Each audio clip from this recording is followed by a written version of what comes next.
Welcome to our journey through the feudal system, a social and economic structure that shaped medieval Europe for centuries. In this video, we'll explore how feudalism worked, who the main players were, and why it became the backbone of medieval society. From kings and nobles to peasants and serfs, everyone had a role to play. Let's start by understanding what feudalism really means and how it emerged after the fall of the Roman Empire, filling the power vacuum left behind.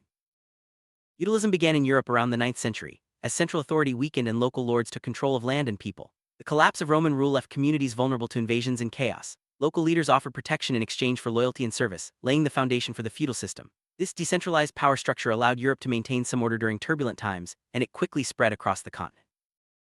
The heart of feudalism was a strict hierarchy, often visualized as a pyramid. At the top stood the king, followed by powerful nobles, knights, and finally peasants and serfs at the base. Each level depended on the one above and below for land, protection, or labor. This structure ensured that everyone knew their place and responsibilities, creating a stable, if rigid, society that could withstand external threats and internal disputes.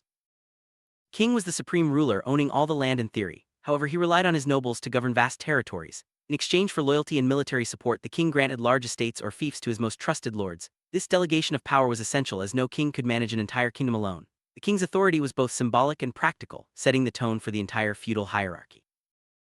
Nobles, also known as lords, were the king's most powerful supporters. They managed large estates and had their own armies of knights. In return for their loyalty and military service, they enjoyed significant autonomy and wealth. Nobles governed their lands, collected taxes, and dispensed justice. Their castles served as both homes and fortresses, protecting the local population in times of trouble.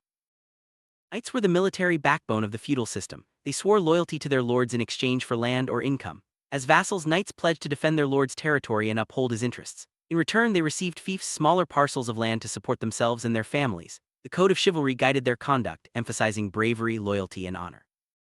At the bottom of the feudal pyramid were the peasants and serfs. Peasants were free farmers, while serfs were legally bound to the land. Both groups worked the fields, producing food and goods for the entire community. In exchange, they received protection from their lords. Life was hard, with long hours and little personal freedom, especially for serfs who could not leave the estate without permission.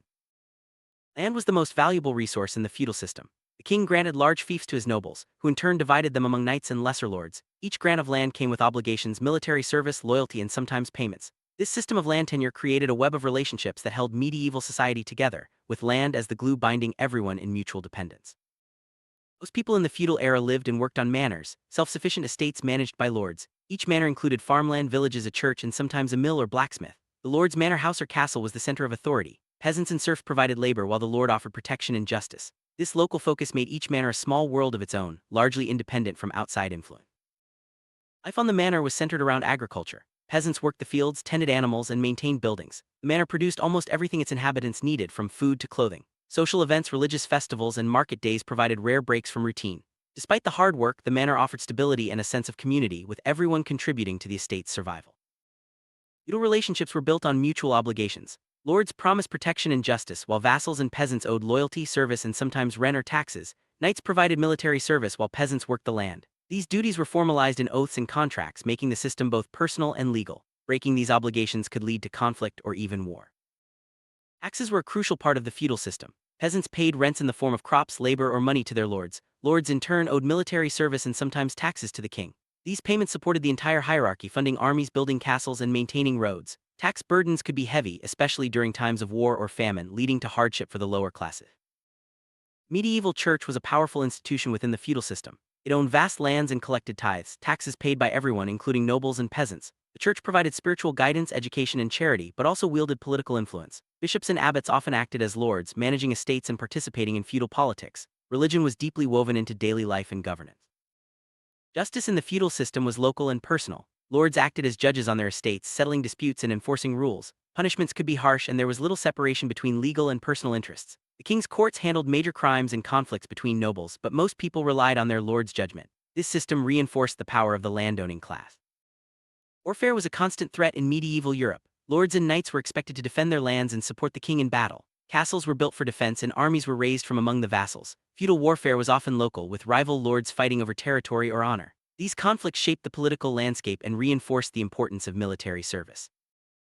Castles were the symbols and centers of feudal power. Built for defense, they protected lords, their families, and local villagers during attacks. Castles also served as administrative hubs where lords managed their estates and dispensed justice. Over time, castle architecture evolved, becoming more elaborate and formidable. These structures remain some of the most iconic legacies of the feudal era.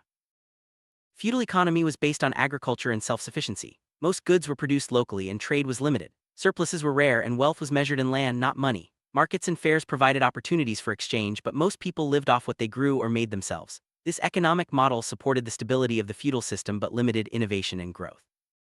Women played important but often overlooked roles in feudal society. Noblewomen managed estates in their husband's absence, oversaw household affairs, and sometimes acted as regents. Peasant women worked alongside men in the fields and cared for families. While their rights were limited, women's labor and influence were vital to the functioning of the manor and the broader feudal system. Children's lives in the feudal era depended on their social class. Noble children were educated in manners, management, and sometimes reading or Latin, preparing them for leadership. Boys might become knights while girls learned to manage households. Peasant children worked from a young age, helping with chores and learning skills from their parents. Formal education was rare outside the nobility and clergy. Feudal relationships were formalized through contracts and ceremonies. Homage and fealty were solemn oaths taken by vassals to their lords, often sealed with symbolic gestures like kneeling or exchanging tokens. These rituals reinforced loyalty and trust, making the system both personal and binding. Written documents became more common over time, adding legal weight to these agreements.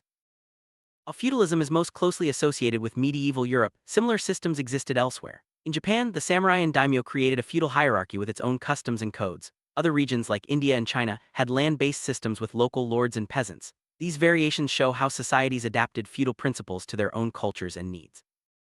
Over time, feudalism faced many challenges. Population growth, new agricultural techniques, and the rise of towns and trade began to change the medieval economy. Kings sought to centralize power, reducing the independence of local lords. The growth of money-based economies and professional armies weakened the traditional bonds of loyalty and service that held feudal society together. Black Death, a devastating plague in the 14th century, struck a major blow to the feudal system. With millions of people dying, labor became scarce and peasants gained more bargaining power. Many serfs left their manors in search of better opportunities, undermining the traditional social order. The economic and social upheaval accelerated the decline of feudalism across Europe. As conditions changed, peasants began to demand more rights and freedoms. Major uprisings like the English Peasants' Revolt of 1381 challenged the authority of lords and kings. These revolts were often brutally suppressed, but they signaled a shift in power dynamics. Over time, the rigid structure of feudal society became harder to maintain.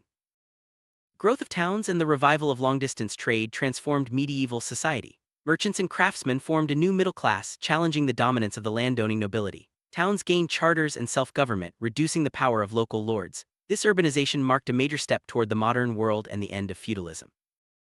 As kings grew stronger, they centralized authority and built professional armies. This reduced the need for feudal levies and weakened the power of local lords. Royal courts replaced local justice and national laws unified kingdoms. The rise of strong monarchies was both a cause and a result of feudalism's decline, paving the way for the modern state. By the late Middle Ages, serfdom was in decline. Economic changes, labor shortages, and legal reforms allowed many serfs to gain freedom. In some regions, serfdom was abolished by law, in others it faded away as peasants bought their independence. The end of serfdom marked a major shift in European society, opening the door to new forms of labor and social mobility. Renaissance brought new ideas, technologies, and ways of thinking. Education, science, and art flourished, and the old feudal order gave way to modern states and economies. The spread of printing, exploration, and capitalism further eroded the foundations of feudalism. By the 16th century, Europe was well on its way to a new era. Though feudalism ended centuries ago, its legacy remains. Many European laws, customs, and social structures have roots in the feudal era. Castles, manors, and medieval towns still dot the landscape, reminding us of a time when land and loyalty shaped society. Understanding feudalism helps us appreciate how history evolves and how past systems influence the present. Summary: the feudal system was a complex web of relationships based on land, loyalty, and mutual obligation. It provided stability during a chaotic era, but eventually gave way to new economic, social, and political realities. The end of feudalism was not sudden but a gradual transformation driven by many factors. By understanding its rise and fall, we gain insight into the forces that shape societies throughout history.